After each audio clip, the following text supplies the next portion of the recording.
অনন্যা শৰ্মা গুৱাহাটীৰ 8 মাইলত তোৰ যে অচিন ঠিকনা ভবা নাছিলোঁ কেতিয়াও হঠাৎ তোক এনেকৈ কেতিয়াবা এদিন দেখা পাম বুলি পুনৰ কেতিয়াবা লগ পাম বুলি নভবা এজনী ছোৱালী আজিও মনত আছে মোৰ তোক প্ৰথম লগ পোৱাৰ সেই নিশাটি কেতিয়াও পাহৰিব নোৱাৰা এটি নিশা সিদিনা শনিবাৰ ৰাতি প্ৰায় 9:30 বাজিছিল চিপ চিপকৈ বৰষুণ পৰি আছিল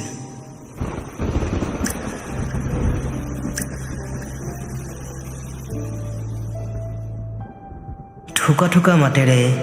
তই কোৱা কথা কেইষাৰে আজিও হৃদয়ত কঁপনি তোলে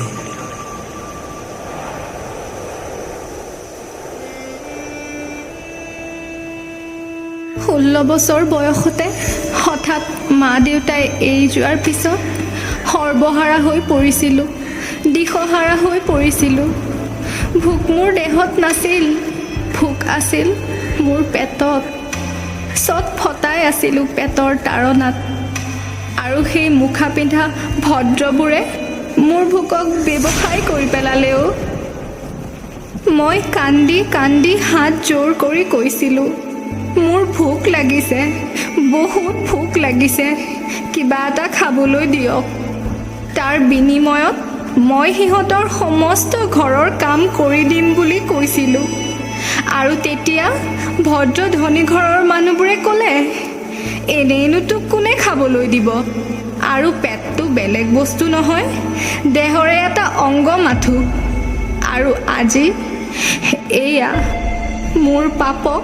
মই 9 মাহৰ পিছত মাতৃত্বৰ মৰমেৰে সজাই তুলিলোঁ নেজানো কিয় তাইক